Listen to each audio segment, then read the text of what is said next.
Today, I want to do something different. I saw my guy Joyner Lucas hop on Twitter yesterday and go crazy talking about his record label deals, talking about all sorts of things on basically why you should not sign a record deal. So I just wanted to give you guys my perspective in what happened with me from the years of 2012 to 2016, why I never signed a record deal. Shout out to my sponsor, Abstract. So the first time I ever was offered a record deal or even talked to about a record deal was from Motown, believe it or not, in 2012. Now, this didn't go too deep. I talked with their A&R and I really just didn't like how stern and how just we didn't really vibe that well. So that automatically, I sent the deal off, had somebody look at it. They said it wasn't that good of a deal. I felt like I could still get way bigger before I went into a deal, so I turned that one down. 2014 is when things started picking up for me, started getting a little bit more serious, and I had my first meeting with Universal Republic in 2014. But it was kind of just a feeler meeting. You know, they asked me a lot of questions. They listened to the music. They told me to kind of keep grinding, keep working, but that they were interested and that they had their eye on me. Of course, 2015 is when everything blew up for me. The greatest drop, everything that I was dropping was going viral, was millions of views. I was getting a ton of streams, a ton of record sales in 2015, and that's when every single record label reached out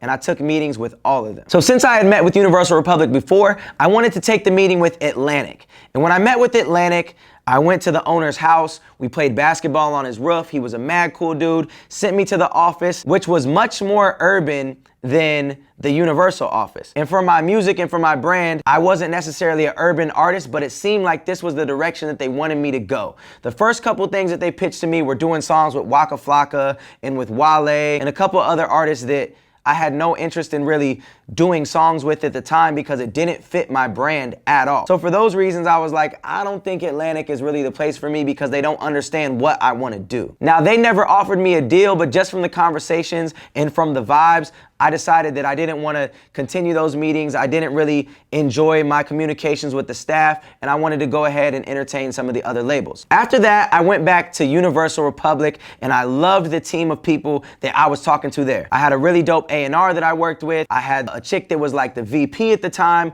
who was great, who's also still there. She showed me the Weeknd's album before it came out, showed me Drake's album, and we had about 5 or 6 meetings in LA that all went very well, diving into what I wanted to do, where I wanted to take my career, how they could help me. Now, where things got a little bit weird, there's one person at the top of the food chain at the label who wanted to meet. He lived in New York. Universal flew me out to New York 3 different times.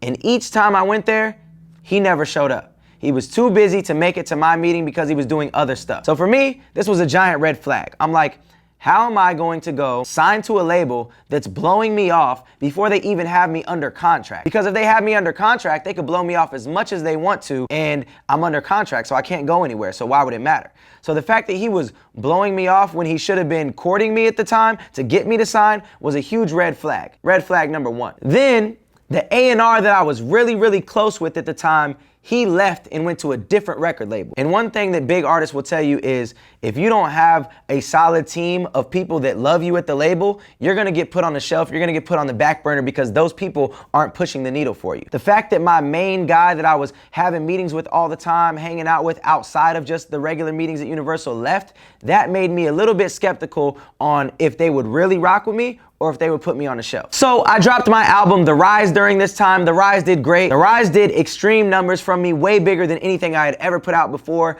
Obviously, The Greatest had already went crazy. Too Easy went crazy. A lot of records from The Rise really did damage. So after I dropped this, labels wanted to meet again and talk more. So I kept talking with Universal because that was my best relationship. And then I got hit up to do this song with A Great Big World. Now, A Great Big World is a 20 times platinum group. They're signed under L.A. Reid on Epic and Interscope. When I met up with them and I started doing all this stuff with them, we got all the label perks. We did Jimmy Fallon, we did Good Morning America, we did Good Day New York. They flew me out, stayed me at the biggest hotels, the best hotels in New York. They did all this stuff. We shot 2 music videos because they didn't like the first music video. All this stuff that the label was paying for. When I got to really become friends with these guys, I quickly found out how much they didn't really understand about their deal when they signed it. At the end of the day, they were only getting about 6% of their money. This was something that I was looking at and was just thinking like, wow, if this happened to me, I would lose my mind. Not only were they receiving low increments of their money, they also had no say-so in when things came out,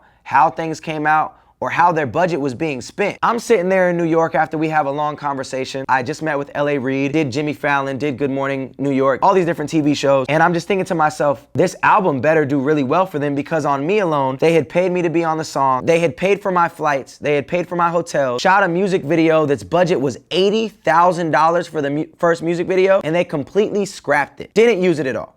The second music video was a $30,000 budget. So just on me and that song alone, we're well into the probably $200,000 of spending alone. So that means for them to get paid off of this song, that song is gonna have to make way more than $200,000, because they're gonna have to give the label 94% of what they make and then profit off the 6%. So this song had to do damage for them to make any money. Fast forward, I continue to work with them. We do Hillary Clinton's fundraiser at Christina Aguilera's house, spending more money. Sadly, when the album dropped, it only sold about 6,000 copies the first week it was out. So this had me really questioning, doing all these big things and not really receiving the love that some of my viral things did just led me to believe, is it really worth all this money being spent on you if it's not gonna result in album sales and streams and all of those things? If the label's gonna spend and decide what they're gonna spend on you and you don't have a say-so, and then they have to recoup all the money, why would I wanna sign with a label? Another red flag. So I went back to LA.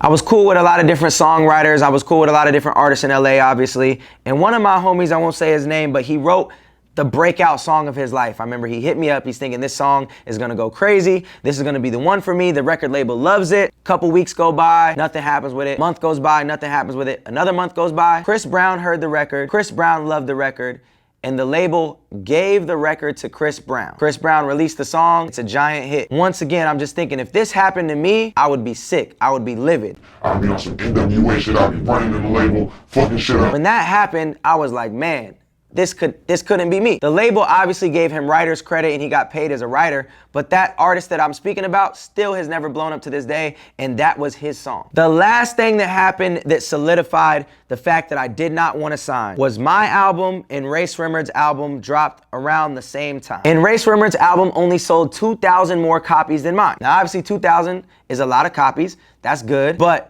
when you think about it and you break it down, Ray Srimmerd was signed under Eardrummer, under Interscope Records, and I believe there was a couple other imprints along there. There's 2 people in the group. They have attorneys. They have all these different things, not to mention the features and the production that they got on their album. So on this album, they have Big Sean, Nicki Minaj, and Young Thug. So when you think, how much money was spent on this album compared to mine, and how much money did they receive compared to me? So at the end of the day, the only person that I had to really pay out was my manager and producer. They had to pay out obviously the features, the managers, the sub label, the bigger label, their attorney, all these different people that were involved in the process of their album, all the writers, everything else. I see about 85 to 90% of my money. They see about 10 to 16% of their money at the absolute most. So when you break it down, if they sold 14,000 copies and I sold 12,000 copies, I ended up making way more money than them. When all these things happen in the same year, in the same time frame, it really made me step back and think, A, would I be happy? And B, is this how I wanted my career to go? Where I had the potential of possibly getting put on the shelf.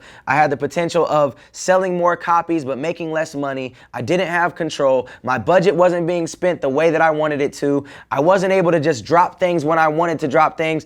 And the people that I rocked with at the labels could potentially leave and go elsewhere. At the end of the day, I'll say signing to a label is not a terrible thing.